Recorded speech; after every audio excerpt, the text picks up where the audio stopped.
یا خدا حج پہ بلا کے میں کعبہ دیکھوں، کاش ایک بار میں پھر میٹھا مدینہ دیکھوں۔ الحمدللہ رب العالمین والصلاة والسلام علی سید المرسلین، اما بعد فاعوذ باللہ من الشیطان الرجیم، بسم اللہ الرحمن الرحیم۔ الصلاة والسلام علیکہ یا رسول اللہ وعلی آلک واصحابک یا حبیب اللہ، الصلاة والسلام علیکہ یا نبی اللہ وعلی آلک واصحابک یا نور اللہ۔ میٹھے میٹھے اسلامی بھائیوں اور مدنی چینل کے ناظرین، مدنی چینل کا سلسلہ یاد حرمین لے کر ایک بار پھر حاضر ہیں، اور آج ہماری سیریل کا، ہمارے اس متسلسل کا آخری سلسلہ ہے، مگر میں امید کرتا ہوں کہ آج کا سلسلہ شاید آپ کو مدتوں یاد رہے گا، کیونکہ آج کے سلسلے میں عاشقان رسول کے واقعات تو سنانے ہیں، مگر دو ایسے واقعات ہیں جو شاید آپ سب کے شوق حرمین، یاد حرمین، ذوق حرمین میں اضافے کا باعث بن جائے، کیونکہ آج ہم نے حضرت بلال حبشی کا ایک تاریخی واقعہ سننا ہے۔ اذان بلال ایک ایسی اذان جو مدینہ منورہ کی گلیوں میں جب گونجی تھی تو خوشی کے بجائے آنکھوں میں آنسو آ گئے، لوگوں کے دل دہل گئے اور لوگ بے قرار ہو گئے۔ اس اذان میں ایسا کیا تھا اور ایسا کیوں ہوا، انشاءاللہ وہ بھی آپ سنیں گے۔ اور پھر ایک اور عاشق رسول کا واقعہ جو ویسے تو ہمارے وطن پاکستان سے تعلق رکھتا ہے، مگر اس کی حاضری کس نرالے انداز میں ہوئی، اس واقعے کا خوبصورت عنوان ہے 3 روپے مدینہ 3 روپے ملتان۔ ایسا کیا ہوا تھا اور کوئی عاشق رسول کیسے 3 روپے میں مدینے پہنچا اور کیسے 3 روپے میں واپس ملتان آیا، دونوں واقعات مجھے آج آپ کو سنانے ہیں۔ سلسلے میں آخر تک شامل رہیے گا، مگر اس سے پہلے بات کرتے ہیں کہ مدینہ منورہ کا ذرہ ذرہ چپا چپا برکت والا ہے، بلکہ غبار مدینہ کی کیا بات ہے، سنیے اور ایمان تازہ کیجئے۔ مدینہ منورہ میں ایک شخص کو دیکھا گیا جو زخموں سے چور چور تھا، معلوم ہوا تو وہ ترکی کا باشندہ تھا اور 15 سال سے بیمار تھا، ترکی میں علاج میں ناکام رہا۔ کسی نے اسے مدینہ منورہ میں جا کر خاک شفا کو استعمال کرنے کا مشورہ دیا۔ وہ مریض جو تھا، جو ترکی سے آیا تھا، اس نے ہدایت پر عمل کیا، اس مشورے پر عمل کیا، اور جو مرض 15 سال میں ٹھیک نہ ہوا، الحمدللہ وہ 1 سال میں 2 حصے ختم ہو گیا، یعنی 2/3 مرض ختم ہو گیا۔ وہ ترک رو رو کر اپنا دردناک واقعہ سنایا کرتا اور خاک مدینہ کے گن گایا کرتا۔ سبحان اللہ، سبحان اللہ۔ مولانا حسن رضا خان صاحب کمال کی بات لکھتے ہیں نا، نہ ہو آرام جس بیمار کو سارے زمانے سے، اٹھا لے جائے تھوڑی خاک ان کے آستانے سے۔ نہ ہو آرام جس بیمار کو سارے زمانے سے، نہ ہو آرام جس بیمار کو سارے زمانے سے، اٹھا لے جائے تھوڑی خاک ان کے آستانے سے، اٹھا لے جائے تھوڑی خاک ان کے آستانے سے۔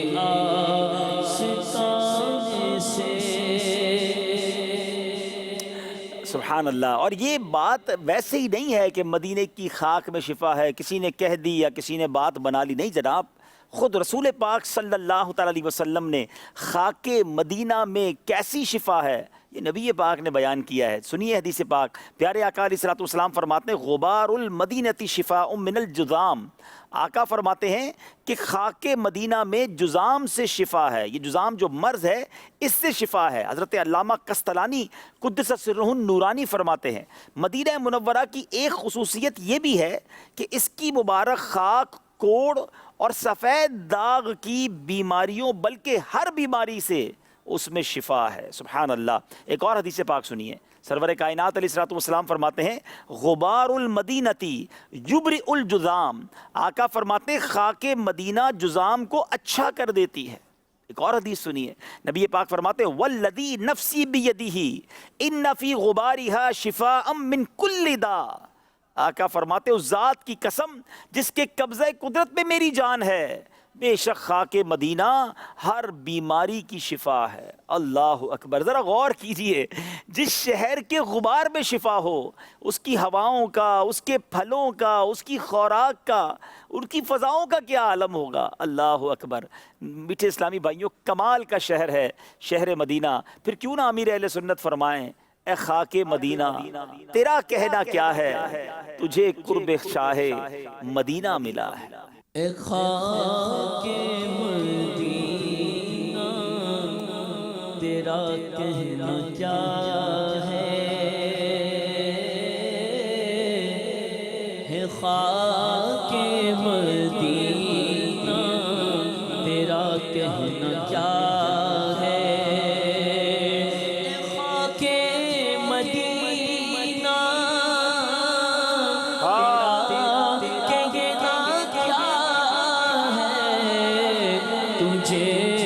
قرب شاہ مدینہ ملا ہے، تجھے قرب شاہ مدینہ ملا ہے۔ سبحان اللہ، سبحان اللہ۔ نبی پاک علیہ الصلوۃ والسلام نے بعض صحابہ کرام کو حکم فرمایا کہ وہ اس خاک سے اپنے بخار کا علاج کریں۔ سبحان اللہ۔ اور یہ ایک خاص مقام کے بارے میں بھی کہا جاتا ہے، ویسے تو پورے مدینے کے غبار میں شفا ہے، مگر مقام سعیب، یہ جو خاک مبارک ہے نا، اس کو خاص خاک شفا کا مقام کہا جاتا ہے۔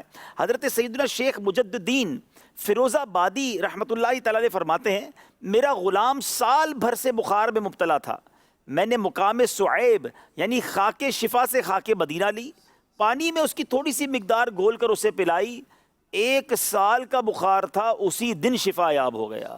اللہ اکبر۔ وہ امیر علیہ سنت نے اپنے کلام میں لکھا نا، مدینے کی مٹی ذرا سی اٹھا کر، مدینے کی مٹی ذرا سی اٹھا کر پیو گھول کر، ہر مرض کی دوا ہے۔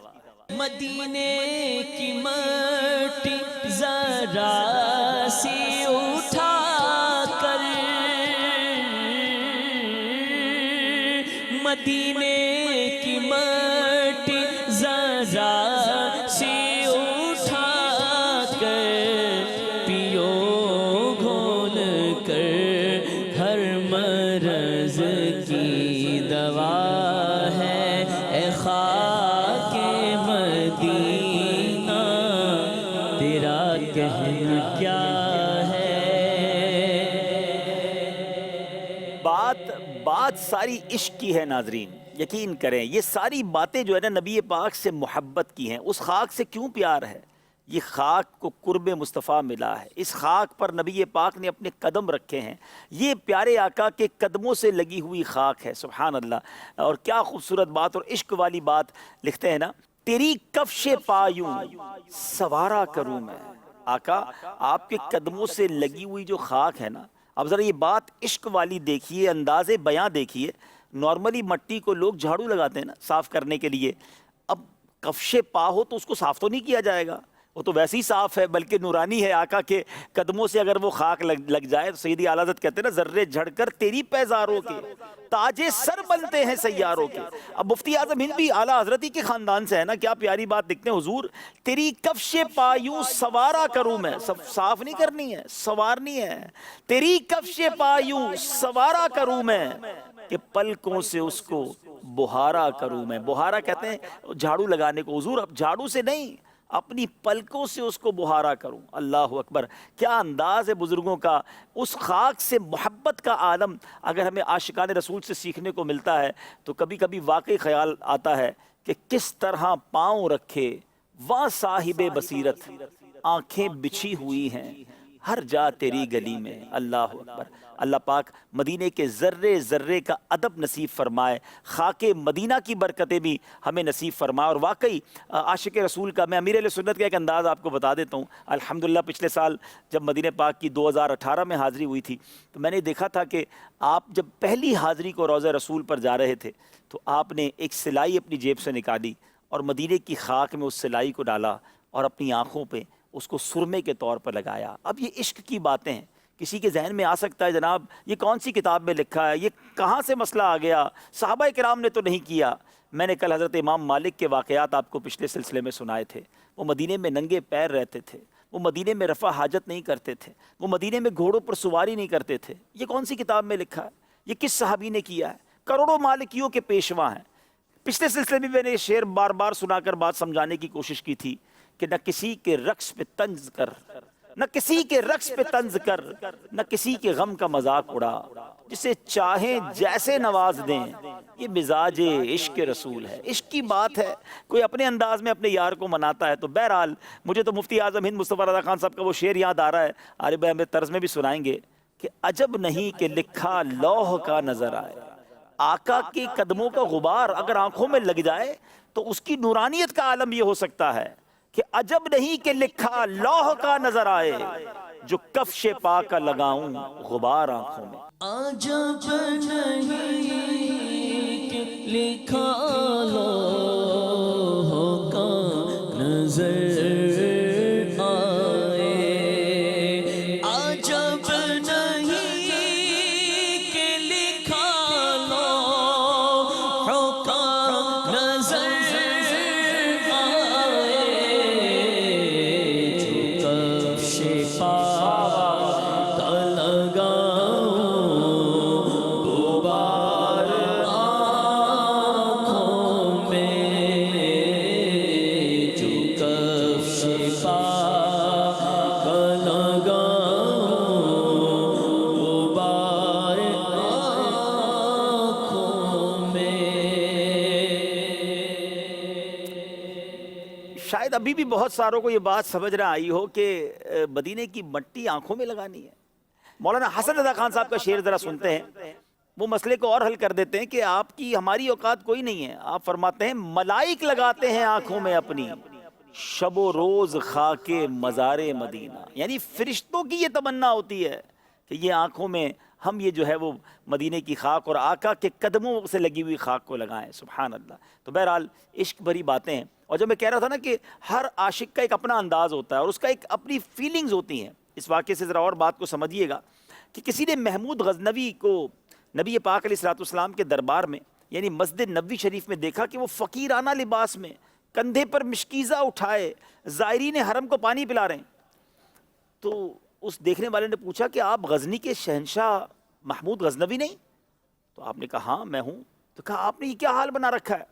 تو جواب دیا میں شہنشاہ ہوں مگر غزنی میں ہوں، اس دربار میں تو شہنشاہ بھی فقیر و گدا ہیں۔ پوچھنے والے کو یہ دیوانگی بھرا جواب بڑا اچھا لگا کہ واہ، اپنے علاقے کا بادشاہ اور آقا کے در پر فقیر بن کے آیا، کیا انداز ہے۔ اچھا، اسی شخص نے تھوڑی دیر بعد دیکھا کہ مصر کا بادشاہ آیا اور بڑے شہنشاہی انداز میں بڑا زبردست لباس، اس کا کر و فر جو سٹائل ہوتا ہے بادشاہوں کا، روب داب کے ساتھ چلا آ رہا ہے۔ تو اس نے آگے بڑھ کر کہا کہ مدینہ منورہ میں حاضری ہوئی اور یہ شاہی دبدبہ، ایسا انداز آقا کی بارگاہ میں۔ تو شاہ مصر کہتا ہے کہ اے سوال کرنے والے، یہ بتاؤ یہ بادشاہی کس ہستی نے عطا کی ہے؟ مجھے یہ بادشاہی دی کس نے ہے؟ یقیناً مدینے والے آقا علیہ الصلوۃ والسلام نے تو دی ہے، لہٰذا شاہی تاج و لباس کے ساتھ حاضر ہوا ہوں تاکہ دینے والا اپنی مبارک آنکھ سے دیکھ لے۔ نبی پاک علیہ الصلوۃ والسلام کو عرض کرنے آیا کہ حضور یہ جو کچھ ہے سب آپ ہی کا دیا ہوا ہے۔ سبحان اللہ، سبحان اللہ۔ تو بات وہی ہے کہ عشق کے انداز نرالے ہوتے ہیں، کسی کا کوئی انداز ہوتا ہے، کسی کا کچھ انداز ہوتا ہے۔ تو بہرحال ہمیں کسی پر تنقید نہیں کرنی چاہیے، جب تک بات شریعت سے نہ ٹکراتی ہو نا تو ہمیں کسی بات پر، عشق والی بات پر اعتراض نہیں کرنا چاہیے۔ البتہ یہ بھی ضروری ہے کہ جو نہیں کرتا ایسا عشق والا انداز تو اس کو بھی ہم کچھ نہیں کہیں گے۔ ہر عاشق رسول کا ایک اپنا انداز ہوتا ہے۔ بہرحال اللہ مجھے اور آپ کو عاشقوں والے انداز میں حرمین طیبین کی حاضری عطا فرمائے۔ اب وقت ہوا ہے وہ تاریخی واقعہ سننے کا کہ جب حضرت سیدنا بلال حبشی رضی اللہ تعالیٰ عنہ کا نام زبان پر آتا ہے تو بے اختیار بے ساختہ ایک سرتاپا عاشق رسول ہستی کا تصور قائم ہو جاتا ہے۔ ایمان لانے اور غلامی سے آزاد پانے کے بعد عاشق بے مثال حضرت سیدنا بلال رضی اللہ تعالیٰ عنہ نے اپنی زندگی کے حسین ایام نبی پاک علیہ الصلوۃ والسلام کی خدمت میں گزارے، لیکن وصال ظاہری کے بعد جب نبی پاک نے دنیا سے پردہ فرما لیا تو ہجر رسول نبی پاک کی یاد ایسی تڑپاتی تھی کہ اس درد اور اس تکلیف کی تاب نہ لا کر آپ مدینہ منورہ سے ہجرت کر کے ملک شام کے علاقے داریا میں آپ تشریف لے گئے، وہاں سکونت اختیار فرمائی۔ کچھ عرصہ گزرا، خواب میں مدینے والے آقا علیہ الصلوۃ والسلام تشریف لائے۔ آقا نے بہت خوبصورت انداز میں ارشاد فرمایا، یعنی اے بلال یہ کیا جفا ہے، کیا ابھی وہ وقت نہ آیا کہ تم میری زیارت کے لیے حاضری دو؟ اللہ اکبر، آقا کی یاد ہی تو تڑپا رہی تھی جو حضرت بلال حبشی وہاں نہ ٹھہر سکے، اب نبی پاک خواب میں آ کر کہہ رہے ہیں کہ اے بلال کیا وہ وقت نہیں آیا کہ تم میری زیارت کے لیے حاضری دو؟ عاشق بے مثال جب بیدار ہوئے تو بس نبی پاک کی وہ پیاری باتیں، وہ الفاظ کانوں میں رس گھول رہے تھے، فوراً مدینہ پاک کی طرف سفر شروع کر دیا، رخت سفر ماندہ اور دیوانہ سوئے مدینہ چلا۔ اللہ اکبر، جیسے ہی مدینہ منورہ کی فضاؤں میں داخل ہوئے، وہ نورانی فضائیں حضرت بلال حبشی داخل ہوتے ہیں تو دل کی دنیا جو ہے وہ زیر و زبر ہونے لگی، پھر نبی پاک کی یادیں ستانے لگی۔ جیسے ہی پیارے آقا کے روضہ انور پر پہنچے تو اب ضبط کے بندھن ٹوٹ گئے، آنکھوں سے آنسوؤں کا تار بند گیا، چہرہ جو ہے مزار مبارک کی دیوار سے مس کرنے لگے، اس خاک پر مس کرنے لگے۔ اب حضرت بلال جب جیسے ہی مدینے پہنچے، لوگوں کو اطلاع مل گئی، خبر پھیل گئی کہ مؤذن رسول مدینے آ گئے ہیں۔ گلشن رسالت کے دونوں مہکتے پھول سیدنا حسنین کریمین یعنی امام حسن اور امام حسین رضی اللہ تعالی عنہما بھی تشریف لے آئے۔ حضرت سیدنا بلال نے بے ساختہ دونوں شہزادوں کو اپنے سینے سے لپٹا لیا، پیار کرنے لگے۔ شہزادوں نے کیا فرمائش کی، اے بلال مدینے آئے ہیں، ہمیں ایک بار پھر ہمارے نانا جان کے زمانے میں جو آپ ہمیں اذان سناتے تھے، اے بلال ایک بار پھر وہ اذان سنا دیجیے۔ اللہ اکبر، اب حضرت بلال کیسے انکار کرتے، انکار کی گنجائش نہ تھی، شہزادوں کا حکم تھا۔ چنانچہ حضرت سیدنا بلال رضی اللہ تعالیٰ عنہ مسجد نبوی کی چھت پر اس حصے میں تشریف لے گئے جہاں وہ نبی پاک علیہ الصلوۃ والسلام کی حیات ظاہری میں اذان دیا کرتے۔ جب حضرت بلال حبشی نے اپنی اذان کو شروع کیا، اللہ اکبر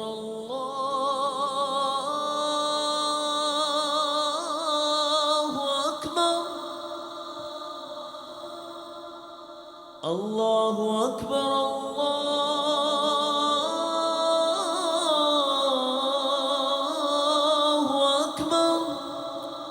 اللہ غنی، جیسے ہی مدینہ منورہ کی گلیوں میں اذان بلالی کی گونج ہوئی، گلیوں میں جب یہ آواز گئی تو لوگوں میں خلبلی مچ گئی، بے تاب ہو گئے لوگ، سب کو دربار رسالت اور دور رسالت یاد آ گیا۔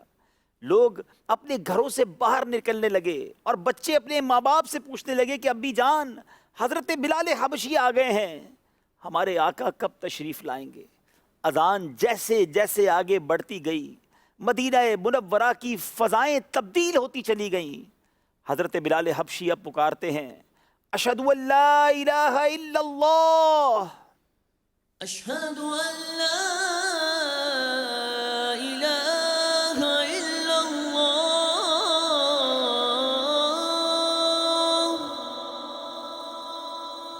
اشہد ان لا الہ الا اللہ۔ یہ آوازیں جیسے جیسے مدینے کی گلیوں میں گونج رہی تھیں، با پردہ خواتین اپنے گھروں سے باہر نکل آئیں، ہر کوئی مسجد نبوی شریف کی طرف چلنا شروع ہو گیا۔ ایک کیف کا سما تھا، ایک آہو فغاں تھا، نبی پاک کی یاد دلوں کو تڑپا رہی تھی۔ اور جب سیدنا بلال حبشی اس اذان کے جملے پر پہنچتے ہیں، اشہد ان محمد رسول اللہ، اشہد ان محمد رسول اللہ، اشہد ان محمد رسول اللہ، علماء نے لکھا کہ حضرت بلال حبشی کا ایک انداز تھا کہ جب یہ اشہد ان محمد الرسول اللہ کہا کرتے تو نبی پاک علیہ الصلوۃ والسلام کی طرف اشارہ کیا کرتے. بے تابانہ بے قرار ہو کر حضرت بلال حبشی نے آقا علیہ الصلوۃ والسلام جہاں تشریف فرما ہوتے تھے اس طرف اشارہ کیا. مگر ہائے افسوس وہ مقام تو خالی تھا، نبی پاک وہاں جلوہ گر نہ تھے، ہر آنکھ اشک بار تھی. علماء نے اپنی کتابوں میں لکھا کہ آقا علیہ الصلوۃ والسلام کے دنیا سے پردہ فرمانے کے بعد اس سے زیادہ کبھی مدینے میں گریہ وزاری نہ ہوئی جیسی اس دن اس اذان کے موقع پہ ہوئی. ہر آنکھ اشک بار تھی. لوگ ایک دوسرے سے پوچھنے لگے کہ کیا نبی پاک علیہ الصلوۃ والسلام مزار پر انوار سے باہر تشریف لے آئے ہیں؟ بہرحال حضرت بلال حبشی اذان کو پورا نہ کر سکے، بے قرار ہو کر زمین پر تشریف لے آئے اور بے ہوش ہو گئے، اور پھر روتے ہوئے ایک بار پھر جب ہوش آیا تو ملک شام واپس چلے گئے. یہ عشق بھرا واقعہ ہمیں درس دیتا ہے، ہمیں بتاتا ہے کہ حضرت بلال ہوں یا دیگر صحابہ ہوں یا اہل مدینہ ہوں، نبی پاک سے سب کیسی محبت کرتے تھے. اور آج میں اور آپ مدینے جانے کے لیے ترس رہے ہیں کیونکہ اپنے وطن میں چین نہیں آتا. حضرت بلال حبشی کا کیسا سوز تھا، کیسی بے قراری تھی کہ انہیں مدینے میں چین نہیں آتا تھا. ہر گلی میں ہر جگہ نبی پاک کی یاد ستاتی تھی کیونکہ انہوں نے شب و روز آقا علیہ الصلوۃ والسلام کی خدمت میں گزارے تھے. اللہ پاک حضرت بلال حبشی کے عشق اور آپ کی دیوانگی کا ذرہ مجھے اور آپ کو نصیب فرمائے. یہی تمنا امیر اہل سنت اپنے اشعار میں کرتے ہیں نا، جاہو جلال دو نہیں مالو منال دو، سوزے بلال بس میری جھولی میں ڈال دو. رہ رہ کے لب پہ آتے ہیں میرے سوال دو، سوزے اویس دو مجھے سوزے بلال دو. جاہو جلال دو نہیں مالو منال دو، جاہو جلال دو نہیں مالو منال دو، سوزے بلال بس میری جھولی میں ڈال دو، سوزے بلال بس میری جھولی میں ڈال دو. اور رہ کے میرے لب پہ آتے سوال دو، رہ کے میرے لب پہ آتے سوال دو، سوزے اویس دو مجھے سوزے بلال دو، سوزے بلال بس میری جھولی میں ڈال دو. دنیا کے سارے غم میرے دل سے نکال دو، دنیا کے سارے غم میرے دل سے نکال دو، غم اپنا یا نبی مجھے بہرے بلال دو، سوزے بلال بس میری جھولی میں ڈال دو. سبحان اللہ. اے کاش حضرت بلال حبشی کا صدقہ ہمیں نصیب ہو جائے. اب ایک اور واقعہ آپ کو سنانا ہے، اور یہ واقعہ امیر اہل سنت کو کافی عرصہ قبل کسی نے سنایا تھا، اور آپ نے اپنی کتاب عاشقان رسول کی 130 حکایات میں اس واقعے کو نقل کیا. آپ فرماتے ہیں کہ حاجیوں کا ایک قافلہ مدینۃ الاولیاء ملتان سے نبی پاک علیہ الصلوۃ والسلام کے شہر مدینۃ المصطفیٰ پہنچ گیا۔ اس میں ایک مدینہ شریف کا دیوانہ بھی شامل تھا۔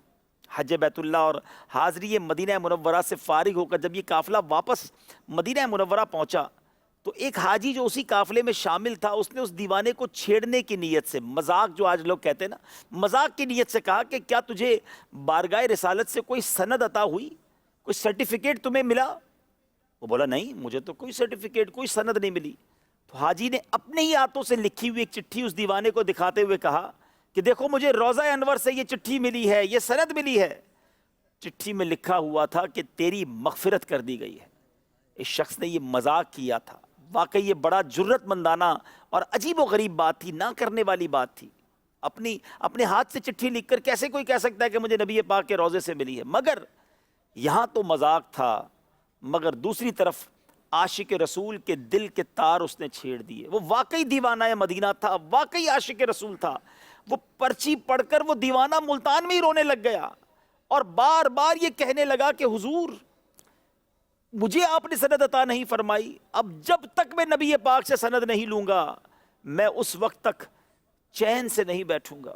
گرتا پڑتا روتا ہوا وہ روڈ پر پہنچا۔ اسے سمجھ نہیں آ رہی تھی جانا کدھر ہے، بس طلب یہ تھی کہ پھر مدینے جاؤں اور میں بھی سند لے کر آؤں۔ جیسے ہی روڈ پر پہنچا تو ایک بس آئی اور کنڈکٹر آواز لگا رہا ہے 3 روپیہ مدینہ، 3 روپیہ مدینہ۔ جب شخص ایک عالم میں ہو، ایک کیفیت میں ہو، اسے پتہ نہیں چلتا کہ یہ کیسے ہو سکتا ہے کہ کوئی بس میں بٹھا کر مجھے مدینے لے جائے گا، لیکن انتظام ہونا ہوتا ہے تو کیسے ہو جاتا ہے۔ دیوانہ لپک کر بس میں سوار ہو گیا، 3 روپے ادا کیے اور بس چل پڑی۔ کچھ ہی دیر بعد کنڈکٹر نے صدا لگائی، مدینہ آ گیا، مدینہ آ گیا۔ دیوانہ بس سے اتر گیا۔ سبحان اللہ، وہ سچ مچ مدینے ہی میں تھا۔ اس کی نگاہوں کے سامنے سبز سبز گنبد اپنے جلوے لٹا رہا تھا۔ اس نے بے تابی کے ساتھ قدم آگے بڑھائے، مسجد نبوی شریف میں داخل ہوا، آقا کے روضے پر حاضر ہوا۔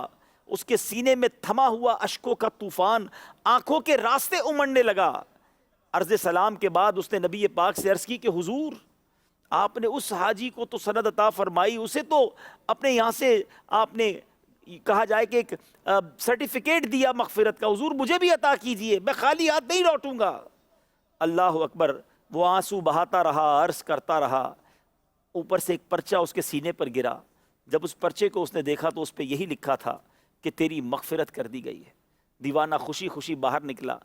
اب واپس وطن جانا تھا اور اب پھر انتظام، یہ روحانی انتظام کہا جا سکتا ہے، خوابوں میں بھی تو لوگ مدینے جاتے ہی ہیں نا۔ تو بہرحال اب ایک بس آئی اس کے سامنے اور کنڈکٹر صدا لگا رہا ہے 3 روپے ملتان، 3 روپے ملتان۔ وہ بیٹھ گیا اور تھوڑی دیر بعد اسے ملتان پہنچا دیا گیا۔ دیوانہ اترا اور واپس اپنے قافلے والوں کے پاس پہنچا۔ اس سارے کام میں کچھ ہی گھنٹے لگے تھے۔ اب جب وہ واپس اسی حاجی کو تلاش کر کے کہتا ہے کہ دیکھو میں بھی مدینے جا کر آقا سے سند لے کر آیا ہوں، میں نے بھی نبی پاک علیہ الصلوۃ والسلام سے یہ سند حاصل کر لی ہے۔ اب جس نے مذاق کیا تھا وہ تو پریشان ہو گیا کہ یہ کیسے ممکن ہے۔ اس دیوانے نے اپنا سارا واقعہ بتایا کہ میں یوں مدینے گیا، اپنی عرضی پیش کی اور آقا سے یہ چٹھی لے کر آیا ہوں۔ اللہ اکبر، جیسے ہی اس مذاق کرنے والے نے یہ واقعہ سنا تو پھوٹ پھوٹ کر رونے لگا اور اس نے اپنے جرم سے توبہ کی، دیوانے سے بھی معافی مانگی کہ میں نے تو مذاق کیا تھا اور تم واقعی مدینے ہو آئے، تم واقعی وہ چٹھی بھی لے آئے۔ اللہ اکبر، اس کی رکت، اس کے سوز، اس کی تڑپ نے کام کر دکھایا۔ اور وہ مذاق کرنے والا، طنز کرنے والا، عاشقوں کو آزمانے والے لوگ بھی ہوتے ہیں نا کہ دیکھیں تو صحیح اس کا عشق کیسا ہے، اور مذاق اڑاتے ہیں۔ مذاق اڑانے والا وہیں رہ گیا اور دیوانہ نمبر لے گیا۔ وہ پنجابی شاعر کہتے ہیں نا، عشق دے چلے ہی نمبر لے گئے، عقل مندہ ایویں ہی عمرہ گالیاں۔ وہ عشق والے ہی نمبر لے جاتے ہیں، ان کو نہیں پتا ہوتا کہ یہ سب کیسے پاسبل ہے، کہ دوبارہ ویزا کیسے ملے گا، دوبارہ مدینے کیسے جاؤں گا۔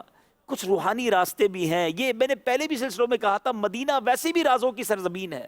جنہیں بلایا ہے مصطفیٰ نے وہی مدینے کو جا رہے۔ وہ چٹھی لے کر آ گیا۔ اللہ اکبر۔ اب جس نے مذاق کیا تھا نا ناظرین، اس نے نیت کی کہ جب تک اب مجھے نبی پاک کے روضے سے سند نہیں ملے گی تب تک میں ہر سال حج کروں گا اور حاضر دربار ہو کر سند مغفرت کی خیرات مانگتا رہوں گا۔ مجھے آقا سے امید ہے کہ مجھ گناہگار کو مایوس نہیں فرمائیں گے۔ دیوانہ تو اپنے آپ میں نہیں تھا، کیفیت کے عالم میں تھا۔ چند دنوں بعد اس دیوانے کا انتقال ہو گیا۔ اور وہ حاجی ہر سال تک برابر حاضری حرمین شریفین کا شرف پا رہا ہے اور آقا کی بارگاہ میں بار بار یہ عرض کر رہا ہے. ایک روایت کے مطابق 35 سال اسے ہو چکے ہیں بار بار حج کرتے ہوئے, اور آقا سے وہ عرض کرنے جاتا ہے کہ حضور وہاں اس وقت تو مذاق کیا تھا, اب معاف بھی کر دیجئے اور سچ میں سند عطا فرما دیجئے. ناظرین, یہ واقعہ شاید بہت سو کچھ سمجھ نہ آئے, ہو سکتا ہے یہ ساری باتیں سن کر بھی ابھی بھی تو اعتراض کرنے والے ہوں گے نا کہ یہ کیسی بات ہو گئی, دیکھو چینل پر بیٹھ کر کیسی باتیں کر رہے ہیں. اصل میں بات وہی ہے کہ ہم اسباب پر نظر رکھتے ہیں کہ ٹکٹ کے بغیر, ویزے کے بغیر, فلائٹ کے بغیر کیسے کوئی مدینے پہنچ سکتا ہے. جنہوں نے بلانا ہے وہ جیسے چاہیں بلا لیں. پلک جھپکتے بے جب تخت بلقیس آ سکتا ہے تو کسی کو مدینے بلانا ہو تو نبی پاک کے لیے یہ کچھ بھی مشکل نہیں ہے. کاش ہم بس کہتے ہیں نا کہ ہم عشق کے بندے ہیں, کیوں بات بڑھائی ہے. تو بہرحال یہ واقعہ سنانے کا مقصد یہی تھا کہ دربار رسول سے آج بھی عنایت ہوتی ہے, آج بھی کرم ہوتا ہے, آج بھی مہربانی ہوتی ہے. بس وہ تڑپ ریکوائرڈ ہے, وہ محبت چاہیے, وہ لگن چاہیے. اگر وہ تڑپ, وہ محبت, وہ لگن آج بھی مل جائے تو کوئی بعید نہیں کہ آج بھی روضہ رسول سے سلام کا جواب آ جائے, آج بھی نبی پاک کا دیدار نصیب ہو جائے, آج بھی پیارے آقا کی شفاعت کی نوید ہمیں سنا دی جائے. یہ کرم نوازیاں جاری ہیں. وہ شاعر لکھتے ہیں نا, آنکھ والا تیرے جوبن کا تماشا دیکھے, آنکھ والا تیرے جوبن کا تماشا دیکھے, دیدائے کور کو کیا آئے نظر کیا دیکھے. جس کے پاس آنکھ ہی نہیں ہے اندھے کو کیا نظر آئے گا, وہ پہلے عشق والی آنکھ تو ہونا. بس اللہ وہ آنکھ بھی عطا کر دے اور وہ جلوہ بھی عطا کر دے. سیدی اعلیٰ حضرت کے شعر پر اپنی گفتگو کو آج ختم بھی کرتے ہیں, آج کے سلسلے کو بھی ختم کرتے ہیں, اور اس پورے تسلسل کو, اس سیریز کو بھی آج آخری سلسلہ ہے. باتیں تو اتنی ہیں کہ مدینے کی باتوں سے جی کب بھرتا ہے, دل کب چاہتا ہے کہ سلسلہ ختم ہو جائے.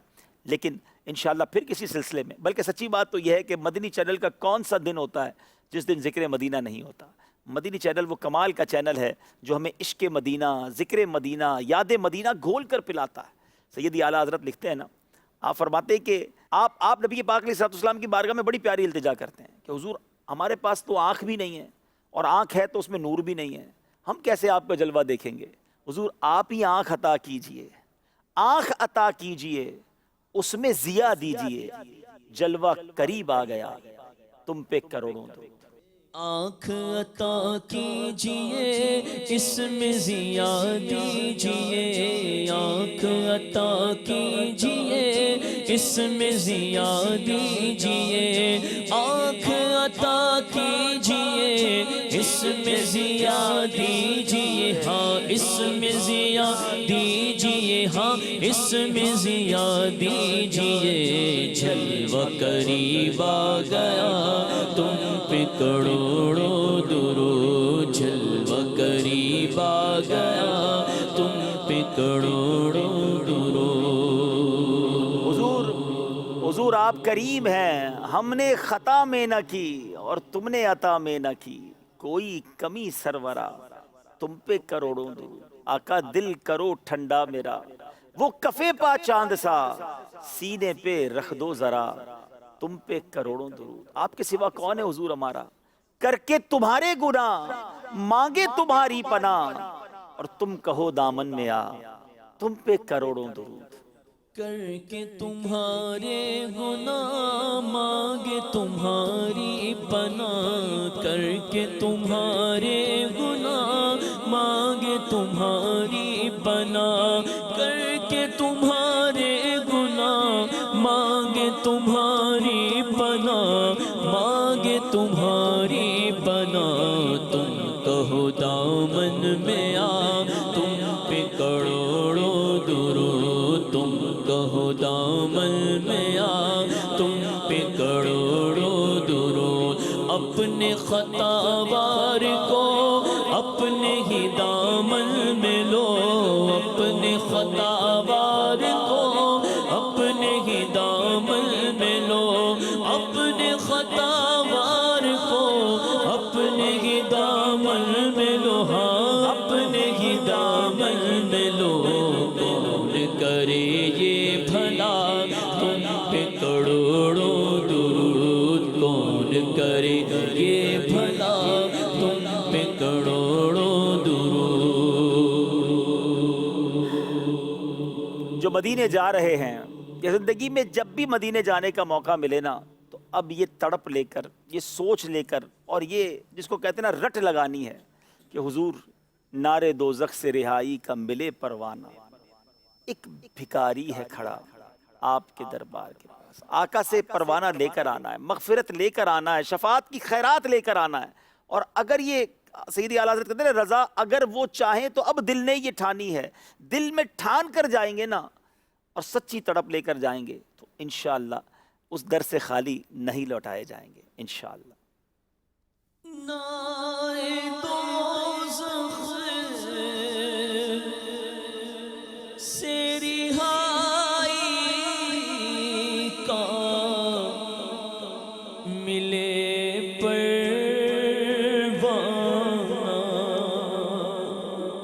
نارے دوزخ سے رہائی کا ملے پروانہ، ایک بھکاری ہے کھڑا آپ کے دربار کے پاس، ایک بھکاری ہے کھڑا آپ کے دربار کے پاس،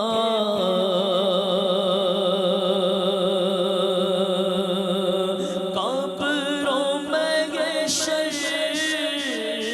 میں امان کا ہوں طلبگار حضور، آقا ایک بھکاری ہے کھڑا آپ کے دربار کے پاس، ہم کو جنت میں جوار اپنا عطا ہو آقا، ایک بھکاری ہے کھڑا آپ کے دربار کے پاس، اور قبر میں یوں ہی نقیروں نہیں آیا ان کی ہے غلامی کی سند، دیکھ لو عطار کے پاس ہے غلامی کی سند، دیکھ لو عطار کے پاس، انشاءاللہ پہنچ جائیں گے سرکار کے پاس۔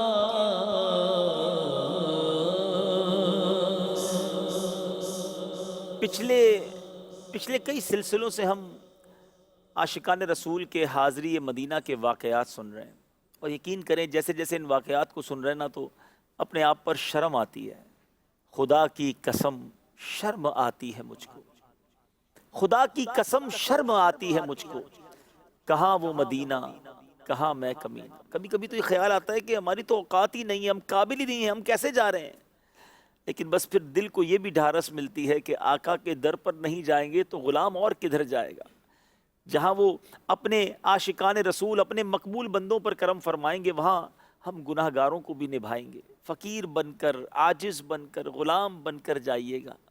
اللہ کرے بار بار جانا نصیب ہو۔ آقا سے عرض کیجیے گا حضور نگاہ لطف کے امیدوار ہم بھی ہیں، حضور نگاہ لطف کے امیدوار ہم بھی ہیں، لیے ہوئے تو دل بے قرار ہم بھی ہیں، آقا ہمارے دستے تمنا کی لاج بھی رکھنا، تیرے فقیروں میں اے شہریار ہم بھی ہیں۔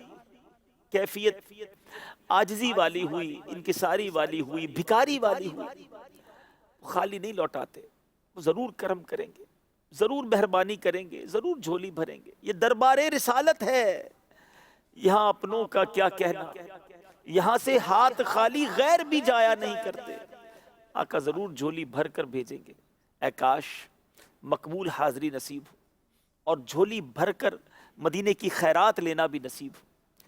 اللہ پاک مجھے اور آپ کو مکہ پاک اور مدینہ طیبہ کا ادب نصیب فرمائے۔ ہمیں اجازت دیجیے، یہ چند سلسلے ہم نے کیے اس نیت کے ساتھ کہ یہ حج کے دن ہیں، ان دنوں میں حاجی مکہ مدینے پہنچے ہیں اور دنیا بھر کے عاشقان رسول حرمین طیبین کی تمناؤں میں جی رہے ہوں گے۔ ان کے شوق کو مزید بڑھایا جائے، انہیں مزید بتایا جائے کہ یہ کتنے مقدس شہر ہیں۔ دنیا بھر گھومنے کا شوق ہوتا ہے لوگوں کو، اللہ کرے مکہ مدینے کا شوق سب سے اوپر آ جائے، ہماری زندگی میں حرمین طیبین جانے کی تمنا سب سے بڑی تمنا بن جائے۔ پنجابی شاعر کہتے ہیں نا، لوکاں دیاں لکھ ٹھاراں، لوکاں دیاں لکھ ٹھاراں، ساڈی ٹھار مدینہ ہے۔ ایک شعر پڑھ کے اپنے سلسلے کو ختم کرتے ہیں۔ مینوں شوق مدینے جاون دا، میرے دل وچ حسرت ہور نہیں، آقا تیری مرضی ہے، ساڈا تے کوئی زور نہیں، آقا تیری مرضی ہے، ساڈا تے کوئی زور نہیں، میری عقل بھی نہیں، میری شکل بھی نہیں، مینوں یار مناؤن دا ڈھنگ بھی نہیں، میرا روپ بھی نہیں، میرا رنگ بھی نہیں، مینوں یار مناؤن دا ڈھنگ بھی نہیں، میرا عشق بھی رومی ورگا نہیں، میرا عشق بھی رومی ورگا نہیں، میری جامی ورگی ٹور نہیں، پر مینوں شوق مدینے جاون دا، میرے دل وچ حسرت ہور نہیں، آقا تیری مرضی ہے، ساڈا تے کوئی زور نہیں، میرا عشق یہ کہتا ہے حوصلہ رکھ، آقا دا بلاوا آوے گا،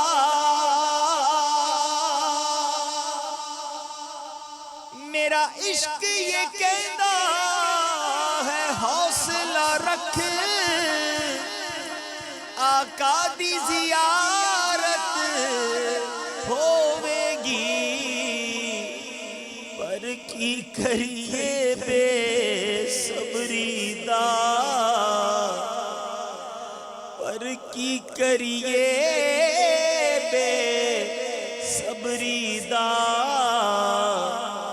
میرے دل وچ جاندا چور نہیں، پر کی کریے بے صبری دا، میرے دل وچوں جاندا چور نہیں، مینوں شوق مدینے جاون دا، میرے دل وچ حسرت ہور نہیں، آقا تیری مرضی ہے، آقا تیری مرضی ہے، ساڈا تے کوئی زور نہیں۔